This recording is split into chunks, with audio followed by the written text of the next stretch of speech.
여러분 많이 반갑습니다. 자, 오늘부터요, 우리 사회복지사 1급 국가시험 대비 이제 첫 번째 영역 인간행동과 사회환경 공부를 시작할 겁니다. 제가 여러분들한테요, 이제 감이 아니야. 예, 자신감을 갖고서 말씀을 드리건데, 우리 강의, 우리 교재 가장 좋은 곳으로서 여러분들 합격을 넘어서서 사회복지사로서 갖춰야 될 이 지적 소양을 갖추는데 전혀 부족함 없는 그런 강의, 교재를 갖고서 여러분들과 함께 하겠습니다. 자, 우린 사회복지사입니다. 저도 사회복지사고, 그죠? 그 사회복지사라고 하는 위대한 동질성을 갖고 세상을 변화시키고 우리가 맡게 될 클라이언트 한 명 한 명의 삶을 변화시키는데 정말 멋진 능력을 발휘하는 그런 멋진 복사님들 되어 주십시오. 자, 지금 이 시간은요, 인간행동과 사회환경, 그러니까 첫 번째 영역이죠. 첫 번째 영역의 큰 개관을 이제 한눈에 흐름을 잡아보는, 그러니까 오리엔테이션, OT 시간입니다. 자, 인간행동과 사회환경은요, 크게 세 덩어리로 구성이 되어 있어요. 인간행동에 관한 주요 이론. 자, 이걸 우리는 성격 이론이라고 합니다. 성격 이론. 자, 그 다음에 두 번째가 사회 환경에 관한 주요 이론, 그 다음에 전생애적 발달의 통합적 이해. 이렇게 세 덩어리로 되어져 있다. 자, 인간 행동과 사회 환경을 일단 우리가 왜 공부해야 되는지를 먼저 생각해 봐야 됩니다. 인간 행동과 사회 환경. 자, 사회복지 실천가인 우리 사회복지사들의 이 실천의 유일한 대상은 바로 누굽니까? 바로 인간이죠. 그렇죠. 예, 혹시 여기서 동물 대상으로 복지를 계획하고 계신 분은 없으시죠? 우리 전부 다 인간 대상으로 사회복지 실천하는 사람들입니다. 우리가 갖춰야 될 가장 기본적이면서 가장 기초적인 지식은 바로 사람에 대한 지식이에요. 사람에 대한 지식, 즉 인간에 대한 지식이죠.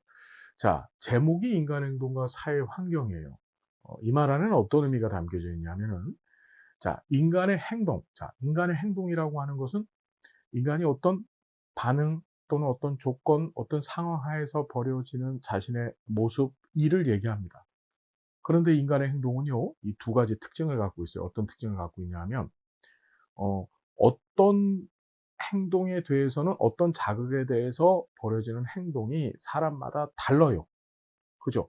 제가 우리 앞에 있는 선생님을 한 대 꿀밤을 딱 때려서, 바로 그럼 고소하신다고 나오시는 선생님이 계시고, 반면에 한 대 딱 때리면은, 아이, 뭐, 제가 잘못했으니까 그럴 수도 있겠죠. 이렇게 나오시는 선생님도 분명히 계실 거예요. 자, 뭐냐면, 외적인 자극에 대해서 벌여지는 사람마다 행동이 틀리다? 그 이유가 도대체 무엇일까? 그건 그 사람이 갖고 있는 성격 때문이다. 뭐 때문이다? 성격 때문이다. 성격이 각각 사람마다 틀리기 때문에 그 성격이 다른 행동을 하게 만든다. 무슨 얘기인지 이해되셨죠? 그때 그 성격이 어떻게 만들어지고 또 어떻게 유지되어지고 또 어떻게 변화되어지는지, 즉 다시 어떻게 만들어지고 그 성격이 사람마다 다른 성격이 어떻게 유지되어지고 또 그 성격이 어떻게 변화되어지는지를 연구한 것을 성격 이론이라고 해요. 우리 시험에서도 그래서 성격 이론이라는 용어를 씁니다. 그렇게 출제가 돼요, 실제로. 그런데 우리 교과 과정상에서는 걔를 인간 행동에 관한 주요 이론, 즉 인간 행동이 어떻게 만들어지고 유지되어지고 또 변화되어지는지를 설명한 이론이다. 이렇게 해서 공부를 합니다. 아시겠죠? 자, 그 이론가들이 각각 자신들의 주장을 해댔어요. 그게, 자, 여기 나와 있는데, 왜 이래, 얘 오늘. 자, 봤더니, 성격과 성격 이론에서 큰 덩어리를 우리가 4개 공부해요, 4개. 자, 여러분 많이 힘들겠지만, 이 4개를 기억해 두셔야 된다. 첫 번째가 정신역동이론, 두 번째가 인지이론, 행동주의론, 인본주의론이에요. 학자들마다 야, 성격은 이렇게 만들어져. 또 성격은 이렇게 유지되어져. 그리고 성격은 이렇게 변화가 되어져. 이렇게 주장을 한 겁니다. 그때 이 첫 번째 등장하는 것이 정신역동이론인데, 이 정신역동이론은 인간의 정신을 일종의 하나의 공간처럼 생각을 해요. 인간의 정신을 공간처럼 생각을 하고 이 안에 어떤 구조물들이 들어가 있습니다. 그걸 이제 프로이트는 원초와 초자라고 하는 표현을 썼어요. 그 구조물들이 역동적으로 막 어떤 건 길고 어떤 건 짧고 어떤 건 기능이 세고 어떤 건 기능이 약하고 그것에 따라서 사람마다 각기 다른 성격이 만들어진다 라고 주장한 게 바로 정신역동이론입니다. 자, 그 정신 역동 이론에서 우리가 학자 4명과 이론들을 공부해 볼 겁니다. 여러분 많이 힘들지만요. 학자와 이론들을 이 OT 시간에 공부하는 이 내용들을 완벽하게 정리한 다음에 이론을 공부하셔야 됩니다. 무슨 얘기인지 알겠죠? 다시 더 말씀드리면 이걸 완벽하게 기억한 다음에, 자, 첫 번째가 프로이트의 정신분석 이론, 두 번째 학자가 에릭슨의 심리사회 이론, 융의 분석심리이론, 아들러의 개인심리 이론입니다. 자, 세부적인 내용은 우리가 이제 이론편에서 공부를 해 볼 거고요. 지금 이 OT 시간에는 부탁을 드리건데, 야, 정신역동 이론가 안에 4명을 우리가 공부한다더라. 그 4명 학자 이름과 그 다음에 그 학자가 주장했던 이론의 명칭을 같이 기억해 두시면 됩니다. 자, 두 번째가 인지이론입니다. 인지라고 하는 것은 뭐냐면 우리가 알게 된다, 무엇인가를 확인한다, 이런 의미가 이 안에 있어요. 뭐냐? 우리는 우리가 인지한 것에 기반으로 행동을 합니다. 이건 이거야 라고 인지한 것에 기반으로. 그래서 그 인지가 어떻게 만들어지고 또 유지되어지고 발전되어지는지, 다시 정리하자면 인지는 인간 성격의 한 부분이라고 보시면 돼요. 자, 그래서 두 사람을 공부하는데 그게 피아제의 인지발달이론, 콜버그의 도덕성 발달이론입니다. 자, 많이 힘든 거 압니다. 하지만 눈에 익히고 이론 명칭을 정확히 머릿속에 기억을 한 다음에 이론 공부를 들어가셔야 돼요. 자, 그리고 행동주의론이 등장합니다. 이 행동주의는요, 이 정신역동 이론의 반대에서 등장을 했습니다. 반대에서요. 정신역동 이론가들은 말씀드렸지만 인간 정신 안에 어떤 공간이 있고 그 공간 안에 어떤 구조물들이 있어서 그것들이 역동적으로 막 상호작용하면서 사람마다 각기 다른 성격을 만든다고 얘기한 거잖아요. 그렇죠. 그런데 행동주의자들은 어떤 얘기를 하냐면, 야, 그게 보여? MRI, 엑스레이로 머리를 찍어보면은 우리 정신 안에 이 프로이트가 얘기했던 것처럼 무슨 의식의 공간, 전식의 공간 이런 게 보이고 그 안에 원초라고 하는 구조물 그런 거 보여? 아니, 그런 게 어딨어? 라고 얘기를 합니다. 보이지 않는 것을 어떻게 과학이라고 얘기하고 그걸 연구할 수 있느냐? 그러면서 그걸 부정을 해요. 무슨 얘기인지 이해가 되셨죠? 행동주의에서는, 자, 인간의 보여지는 행동. 자, 행동은 보여지잖아요. 내가 밥을 먹는다. 밥숟가락을 들어서 밥을 먹는다. 제가 지금 강의를 하고 있다. 이거 보여지는 것들이죠.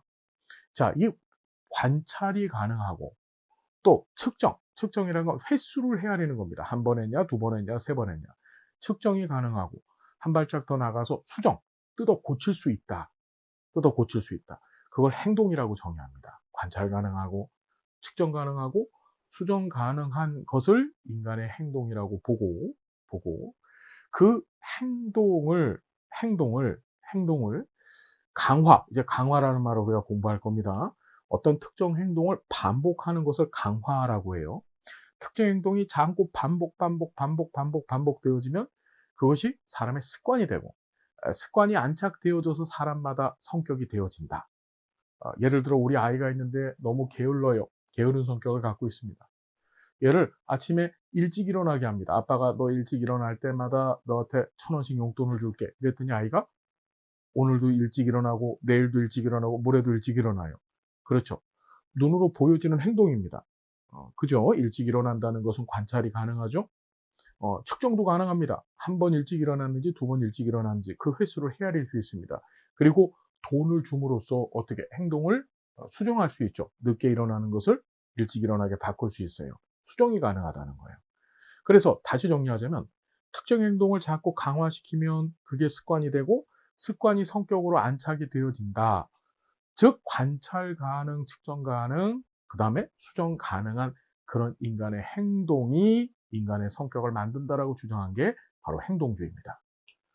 둘은 보이지 않는 것을 갖고서 행동이 만들어진다라고 주장한 거고, 여기는 보여지는 행동을 가지고서 인간의 성격이 만들어진다. 얘는 보여지지 않는 걸 갖고서 인간의 성격이 만들어진다. 얘는 보여지는 걸 갖고 인간의 성격이 만들어진다고 주장을 한 거예요. 학자 3명 공부합니다. 이반 파블로프, 이름 뭐라고요? 예, 파블로프 보존적 조건화 이론, 스키너 조작적 조건화 이론, 반두라의 사회학습 이론입니다. 여러분 다시 한번 힘든 거 알고 있습니다. 그런데 이걸 이름하고 이론명을 입에 쩍쩍 붙여주시고 얘가 행동주의 이론가구나 이렇게 정리를 해 두셔야 됩니다. 마지막으로 인본주의를 공부하게 됩니다. 인본주의는. 자, 인본주의는 우리 시험에도 출제가 됐죠. 제3의 심리학이라고 불려져요. 무슨 심리학? 제3의 심리학. 제3의 심리학이란 건 무슨 소리냐? 정신 역동 이론과 행동주의가 주축이 되어지는 심리학, 성격 이론들입니다. 정신 역동 이론하고 행동주의는 서로 굉장히 대립적, 이질적이죠. 서로 반대하면서 서로 싸우면서 만들어졌는데, 자, 정신 역동 이론의 가장 중심이 되는 프로이트, 이제 우리가 공부해 볼 거예요. 이 프로이트의 정신 분석 이론에서는 인간을 수동적 존재, 그 다음에 욕망, 동물이나 갖고 있는 그런 원초적인 욕망에 사로잡혀 있는 존재로 인간을 이해를 합니다. 무슨 말인지 알겠죠? 인간을 어떻게 부정적으로 그리고 있죠. 자, 반면에 행동주의의 가장 거두가 되어지는 학자가 스키너입니다. 이 스키너 같은 경우에는 인간을 기계적 존재, 기계라는 건 뭔가요? 외부에서 스위치 꼭 눌러줘야 기계가 움직입니다. 스위치 꼭 끄면은 기계가 멈춰요.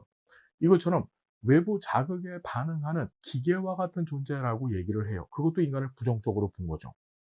그래서 사실은 이 정신 역동 이론과 행동주의의 가장 큰 문제점은 인간을 별로 긍정적으로 보지 않는다는 거예요. 인간이 갖고 있는 어떤 창조성, 인간의 자유성, 이런 것들을 인정하지 않는다는 데서 비판을 받습니다. 그래서 등장한 것이 바로 인본주의입니다. 인본주의는 말 그대로 인간이 중심이 된다, 근본이 된다, 이런 뜻이죠. 얘는 인간을 극도로 선한 존재, 창조적 존재, 아주 좋은 존재로 이해를 해요. 좋은 존재로. 그러니까 인간이 갖고 있는 발전 가능성, 인간이 갖고 있는 환경을 개척할 수 있는, 자신의 삶을 개척하고 자신의 삶에서 좋은 존재로 나아갈 수 있다는 그 인간의 무궁무진한 능력을 인정하는 게 바로 인본주의입니다. 그게 바로 매슬로우의 욕구위기 이론, 로저스의 현상학적 이론, 두 가지를 우리가 공부하게 됩니다. 자, 한 번만 더 잔소리 하겠습니다. 여러분, 요 이론 하나, 둘, 셋, 넷, 다섯, 여섯, 일곱, 여덟, 아홉, 열, 11가지예요. 많이 힘든 거 알지만 이 11가지 학자 이름, 그 다음에 이론 명칭을 같이 꼭 머릿속에 기억을 해 주십시오. 그래야지 뒤에 공부가 쉬워집니다. 자, 두 번째로 우리가 공부할 것이 사회 환경에 관한 주요 이론입니다. 인간의 성격과 발달을 시키는데, 성격의 발달을 시키는 데 있어서 중요한 요인이 두 가지가 있는데, 그것이 유전과 환경이라고 하는 것입니다. 뭐하고 뭐요? 유전과 환경. 유전은 우리 잘 알고 있습니다. 태어날 때부터 인간은 유전, 그죠? 엄마, 아빠가 갖고 있는 DNA, RNA를 갖고 우리는 태어납니다. 그것에 따라서 발달되어지죠. 또 외부적인 조건, 그걸 환경이라고 합니다. 외부 내가 살고 있는 환경 안에서 충분한 영양을 공급받든지 아니면 제대로 된 교육을 받게 되면 그러지 못한 상황보다 나는 더 잘 발달되어지겠죠. 그때 그 환경을 이해하고 환경이 무엇인지를 공부하는 것이 바로 사회 환경에 관한 주요 이론입니다. 무슨 얘기인지 이해되셨나요? 우리는 유전은 잘 공부하지 않습니다. 유전과 환경 두 가지 요인이 있다 그랬는데, 유전은 저기 유전학자들이나 하는 거지, 사회복지사나 또는 이 사회복지학을 공부하는 사람들이 뭐 유전적인 것을 바꾼다, 유전에 개입한다, 그건 아니잖아요. 우리는 환경에 개입합니다. 클라이언트의 환경에 개입하고 환경을 변화시켜서 클라이언트의 삶에 유익하게 만드는 일을 해주는 게 바로 우리 사회복지사들이에요. 그래서 자, 사회 구조와 변동에 관한 주요 이론 해석, 거시, 미시, 그 다음에 사회적 차별, 억압과 관련된 이론들, 다문화주의, 페미니즘, 요새 다문화주의 시험에 억수로 많이 나오죠. 그 다음에 생태체계적 관점, 생태체계적 관점에서 얘는 실천론에서도 출제가 잘 됩니다. 우리가 클라이언트가 처해 있는 환경을 같이 보는 시각, 이중 초점이라고 하는데, 그 세부적인 내용은 우리가 이론 시간에 다뤄보고요. 여기서는 어떤 얘기 할 거라고요? 예, 환경 얘기 할 겁니다. 환경 얘기. 우리가 사는 삶의 현장들, 클라이언트가 놓여져서 사는 삶의 현장들. 자, 마지막이 전생의 발달의 통합적 이해입니다. 왜 통합적 이해라고 제목을 다뤘냐면, 이거 제가 단 제목이 아닙니다. 우리 한국사회복지교육협의회에서 정해진 명칭이에요. 그런 제목입니다. 얘는 앞에서 공부하셨던 이런 인간행동에 관한 주요 이론과 또 환경에 관한 주요 이론들을 접목시켜서 인간의 발달 단계를 정해놓고 그 발달 단계마다 어떤 변화가 있는지를 살펴보는 거예요. 우리 앞에서 성격 이론에서는 학자들이 각자 사람마다 성격이 왜 다른지를 살펴보는 거라 그랬죠. 그런데 사람은요, 다르기도 하지만, 각 사람들이 다르기도 하지만, 때에 따라서는 각 단계마다 같은 모습으로 살아가요. 아기가 태어나면, 어떻죠? 예, 응애응애하고 웁니다. 아기가 태어나자마자 엄마 안녕 이러고 태어나는 아기는 세상에 없죠. 그렇죠. 여러분들도 경험해 보셨지만 청소년기가 되어지면은 질풍노도의 시기, 정말 이게 자식인지 원수인지 구분이 안 될 정도로 힘든 시기를 부모님들한테 보여줘요. 청소년기 때. 그렇죠? 그리고 누구든지 늙습니다. 그리고 병들어요. 그리고 누구든지 죽음에 이르게 되죠. 자, 이 얘기는 무슨 소리냐면 사람마다 각 발달에 있어서 공통적인 요인이 있더라. 성격 이론에서는 다시 한번 사람마다 다른 것을 얘기하는데, 우리 통합적 이해에서는 사람마다 같은 것을 이야기합니다. 같은 것. 사람마다 같더라. 같은 부분이 있더라. 그래서 인간 발달이 뭐냐, 인간 발달의 원리와 그걸 사회복지 실천에 어떻게 접목을 시켰느냐를 우리가 공부해 보고요. 그 다음에 중요한 게 각 발달 단계별 주요 특징들. 이거는 모든 사람들이 경험하게 되는 발달 단계별 공통적인 상황들을 공부해 보는 거예요. 그래서 단계가, 여러분 이것도 꼭 좀 기억을 해주고 이론 공부를 하시자고요. 폐하기, 영아기, 유아기, 아동기, 청소년기, 청년기, 장년기, 노년기. 하나, 둘, 셋, 넷, 다섯, 여섯, 일곱, 여덟. 8개 덩어리로 공부를 하게 되는 겁니다. 무슨 얘기인지 알겠죠? 그래서 인간 행동과 사회 환경은 이렇게 크게 3덩어리가 있다. 3덩어리가. 자, 우리 시험은 어떻게 출제가 될 거냐. 미리 잠깐 말씀을 드리면, 정신역동이론의 프로이트, 에릭슨, 융, 아들러 반드시 각각 한 문제 이상씩이 출제가 됩니다. 자, 인지이론, 피아제, 아이고 너무 중요합니다. 한 문제 아니에요. 2문제까지도 출제가 되고, 홀버그는 나올 때 있고 안 나올 때 있습니다. 출제될 때. 자, 파블로프 나올 때 있고 안 나올 때 있어요. 스키너 반드시 출제됩니다. 반두라 반드시 출제되고, 메슬로, 로저스 반드시 출제되자. 특히 자, 꼭 기억해 두셔야 될 게, 프로이트의 정신분석 이론 잘 공부해 두시지 아니하면, 이걸 잘 공부해 두지 않고 행동주의론을 정신역동이론하고 행동주의론을 잘 공부해 두지 아니하면 뒤에서 공부하시게 될 제4영역, 즉 사회복지 실천 기술론 공부가 안 됩니다. 무슨 말인지 알겠지요?